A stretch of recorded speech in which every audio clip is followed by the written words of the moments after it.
자, 아동간호 앞뒤 함장 정리 한번 보도록 할게요. 자, 아동은요, 수정에서부터 18세까지 이야기합니다. 뇌 성장률의 지표가 될 수 있는 머리둘레 있고요. 신체 발달 상태의 지표가 되는 체중 확인할 수 있죠. 성장과 성숙 이렇게 나누는데 양적인 변화를 성장이라고 하고요. 질적인 변화를 성숙이라고 하죠. 기능들이 좋아지는 거 이야기합니다. 복합적인 거를 성장과 성숙, 이 복합적인 거를 발달이라고 통틀어서 이야기하는데요. 이 아동에서 발달 같은 경우는 복합적이고 방향이 있어요. 방향 있고 예측이 가능하죠. 그래서 아기가 어느 정도 뒤집었으면 이제 기겠구나, 걷겠구나 이런 발달 예측이 가능합니다. 그리고요. 큰 것부터 발달하죠. 머리에서 발끝 방향, 두미 방향이라고도 하고요. 중심에서 말초, 일반적인 것에서 특수한 상황들로 발달을 하게 됩니다. 자, 밑에요. 제가 에릭슨의 사회적 발달과 프로이트의 심리 성적 발달을 칸으로 만들어 놨어요. 여기에서 문제들이 자주 나오죠. 그래서 작년 같은 경우는요. 특히 유아기가 시험에 나왔어요. 작년 9월달 시험에는요. 여기에서 영아기, 유아기는 꼭 기억했으면 좋겠습니다. 저는 영아기는 출생부터 1세까지를 얘기하고요. 이 시기는 성장 속도가 가장 빠르죠. 이 시기에 성립해야 할 엄마와 나 사이에 신뢰감 있어요. 자, 이 시기를 구강기 라고 프로이트는 이야기했죠. 자, 유아기는요, 1세부터 3세까지 이야기합니다. 대소변도 잘 가리고 이 시기에는 자율성을 확립하죠. 자, 나머지 것들은요, 제가 자료를 또 고정 댓글로 달아 놓을 거예요. 원하시는 선생님들 마음껏 가져가시고요. 지금은 일일이 설명하기에는 저희가 이제 다음 주에 시험이잖아요. 그렇기 때문에 좀 굵직굵직한 것들부터 보고 갈 거고요. 영아기, 유아기는 꼭 기억해 주시고 그 외에 학령 전기에 이제 뭐 성역할 구분이 뚜렷해진다. 학령기에는 보존 개념이 생긴다. 이런 것들. 자, 프로이트는 구강기, 항문기, 난금기 순서라고 얘기했습니다. 그 다음에요. 우리 아동에서는요. 대천문과 소천문이 있죠. 대천문은 전두부와 두정부 사이에 마른 모 모양으로 있어요. 소천문은요. 두정부와 후동부 사이에 삼각형 모양으로 있죠. 대천문이나 소천문이나요. 아기가 울 때, 흥분할 때 올록볼록하게 돼요. 그래서 다음 중 아기가 대천문이 올록볼록할 때 아기가 흥분 상태가 아닌지 먼저 우선적으로 확인한다. 이런 거 모의고사에서 아마 보셨을 겁니다. 신생아의 활력 주문은 뭐부터 측정하죠? 그쵸? 가장 중요한 호흡부터 먼저 측정을 합니다. 기본적인 신생아의 바이탈 기본 정상 수치는 알고 계셔야 돼요. 아동에서 성인에서 기본적인 정상 바이탈 수치는 알고 계셔야 됩니다. 자, 생리적인 체중이 3, 4일경에 생리적인 체중 감소가 나타나죠. 3, 4일경에 5에서 10%까지 감소를 합니다. 자, 그리고요. 잊지 말아야 되는 거 뭐죠? 아기에게서 황달이 24시간 이내에 발생했어요. 그거는 병적 황달이에요. 꼭 기억하셔야 됩니다. 병적 황달. 자, 신생아에게는 광선요법 수행할 수 있죠. 광선요법 수행할 때 기본적인 간호들 알고 계셔야 되고요. 자, 빌리루빈 검사 매일 하죠. 매일 한다. 이것도 같이 기억해 주시고 광선을 쏠 때 전신에 이제 빛을 다 받아야 되니까요. 눈과 생식기만 가리고 주기적으로 계속 체위 변경해 주는 거예요. 그 다음에 자, 배설. 태변은요. 정상 24시간 이내에 배출이 돼야 되죠. 아기가 출산하고 나서 24시간 이내에 배출이 돼야 됩니다. 태변은요. 아기가 출생하고 나서 처음 보는 대변이죠. 지난 9월달 시험에 나왔었습니다. 지난 9월 시험에는요. 크게 어렵지 않게 나왔었죠. 아마 기억하실 거예요. 그 다음에요. 아기에게서 가장 발달된 감각은 촉각이죠. 자, 24시간 이내에 간혹 꼭 기억해 주시고요. 머리를 낮추고 고개 옆으로 돌린다. 왜요? 입안에 이물질 같은 거 제거하기 위해서요. 자, 대변 배출되는지 확인해 주고요. 제대 절단 부위의 출혈이나 이런 거 확인해 주고 통목욕 가능하죠. 24시간 이내에 신생아의 4대 간호에 통목욕 들어가요. 다만 조수가나 미수나 통목욕 한다고 했나요?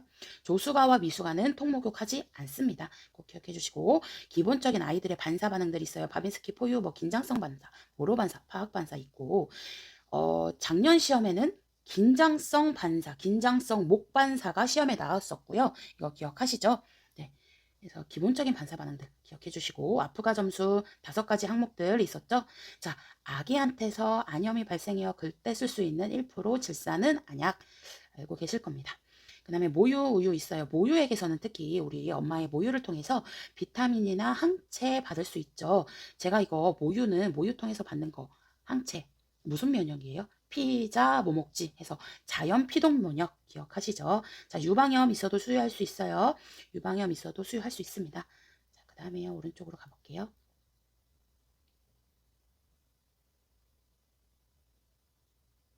자, 아기가 분만할 때 가장 흔한 골절, 쇄골골절 같은 거 있고요.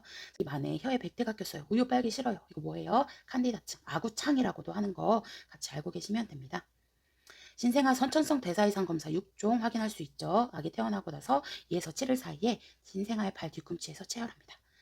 그 다음에 여기 4대 간호 기억해 주시고요. 특히 우리 아기가 고농도 산소를 장기간 흡입했을 때 그때 걸리는 미수가 망막증도 기억해 주시고 수정체 섬유 후부 증식증도 기억해 주세요. 자, 보육기 간호. 3월 시험에는 보육기 간호가 나왔죠. 그래서 보육기의 온도를 우리 미리 이제 조절해주고 따뜻한지 조절해주는 것들 지난 3월 시험에는 나왔었습니다. 그 다음에요. 나머지들 한번 꼭 기억해 주시고. 자, 예방접종도 단골 문제예요. 예방접종도 문제가 많이 나오죠. 다음 중 예방접종 시 주의할 사항 공중보건에서도 같이 많이 나오거든요. 그래서 이거는 제가 그동안에도 여러 번 얘기했기 때문에 꼭 읽어보시고요. 자, 예방접종 약은 어디에 보관해요? 그쵸? 2에서 5도씨 냉함소 보관하고요. 그 다음에 우리 예방접종 약 기본간호에서는 무슨 소독했죠? 그쵸, 저온 소독했었죠. 자, 출생 후 예방접종 순서. 아기 태어나면 우선적으로 예방접종하는 것은 비형간염이에요. 근데 공중보건에서요, 가족 중에 결핵이 있대요. 그러면 뭐 했었죠? 그쵸, 결핵 예방접종 BCG 먼저 맞았던 거 기억하실 겁니다. 자, 유아기는요, 특히 아까 0살부터 1세부터 3살까지라고 얘기했죠, 유아기. 이 시기에는요, 이제 가상놀이 하는 시기, 혼자 노는 시기, 거절증, 떼쓰기 같은 게 나타나요. 유아기에 특징적으로 아이들이랑 같이 몰려있는데 혼자 노는 시기라고 얘기했거든요. 이거 작년 상반기 시험에 나왔습니다. 같이 기억해 주시고, 유아기도 이제 단골 문제이기 때문에 특히 이제 유아기에는요, 분리불안, 분노 발작 나타날 수 있죠. 작년 상반기에는 유아기 혼자 노는 시기라고 해서 그게 정답이었고, 하반기 9월 시험에는요, 분리불안이 정답으로 나왔어요. 그래서 양육자와 떨어지지 않으려고 하는 거, 돌봐주던 사람과의 분리, 이거 이제 분리불안 설명하는 거죠. 그래서 같이 기억해 주시고요. 자, 우리 이제 나머지 제가 입원한 아동의 간호에서 여러 가지 파트별로 정리해 나왔거든요. 여러 가지 파트별로 정리해 놓았기 때문에 이것도 고열, 탈수와 관련된 것들 같이 꼭 기억해 주시고요. 자, 아동에게서 경련 유발하는 흔한 원인은 뭐죠? 그렇죠? 고열이죠. 제가 경련이 일어난다고 하면 아이를 억제하거나 환자 억제하거나 이런 거 정답 다 아닙니다. 조이는 물건 풀어주고 조이는 의복 풀어주고요. 위험한 물건 치워주고 고개를 옆으로 돌리거나 이런 거 기억해 주시면 됩니다. 자, 그 다음에 또 뭘 볼까요? 중이염도 문제 많이 나오죠. 중이염. 자, 중이염에 걸렸을 때는요. 특히 아동에서는 아기가 아픈 길을 계속 베개에 비비는 거예요. 중이염 확인할 수 있고요. 특히 이 중이염은 성인 간호에서도 많이 나옵니다. 중이염이 있는 대상자는요, 우리 감기 걸리면 입이나 눈, 코 꽉 막힌 증상 나타날 수 있잖아요. 눈 수술을 하든 중이염 수술을 하든 간에 기침이나 구토가 막 나올 것 같으면은 그 순간적인 압력에 의해서 자극이 돼요, 수술 부위에. 그렇기 때문에 기침이나 오심 구토가 나올 것 같으면 보고하거나 기침이 나올 것 같으면 입을 벌리거나 이런 것들 생각하시면 돼요. 자, 그리고 홍역이나 수두는 또 아동에서 많이 나오죠. 홍역에서 나타나는 특징적인 코플릭 반점 언제 나타나는 거예요? 그쵸? 전국이 카타르기에 나타난다. 이런 것들 기억하시고, 수두는 또 아이가 막 긁을 수가 있어요. 간지럽기 때문에 소양증이 발생해서 간지럽기 때문에 막 긁을 수 있죠. 이럴 때는 손톱은 짧고 깨끗하게 유지해주고요. 헐렁한 옷 입기. 자, 제가 격리한다고 했나요? 안 한다고 했나요? 가만히 생각해 보면요, 제가 감염병을 계속 외우라고 한 이유가요. 감염병을 외우라고 한 이유가요. 수두나 지금 홍역, 수두, 디프테리아 이런 것들 다 필수 예방 접종에 들어가고요. 특히 디프테리아는 1급에 들어가요. 격리 당연히 해야 되죠. 홍역, 수두 2급에 들어가요. 격리 당연히 해야 되죠. 그렇기 때문에 감염병에서 특히 필수 예방 접종 항목들은 제가 외우라고 한 거였거든요. 그런 거 아마 기억하시면 될 것 같고요. 자, 그래서 나머지 것들도 한번 주의 깊게 읽어보시고, 그동안에 제가 전범위 범위에서도 막 강조한 것들이 있어요. 그렇기 때문에 여기에서는 추가적으로 말씀을 드리지 않을 것 같고요. 그래서 제가 고정 댓글 달아놓은 자료들 한 장짜리예요. 앞뒤 한 장짜리이기 때문에 그것만이라도 이렇게 보시면은 우리 시험 볼 때 공부에 도움이 될 것 같습니다. 여기까지 할게요.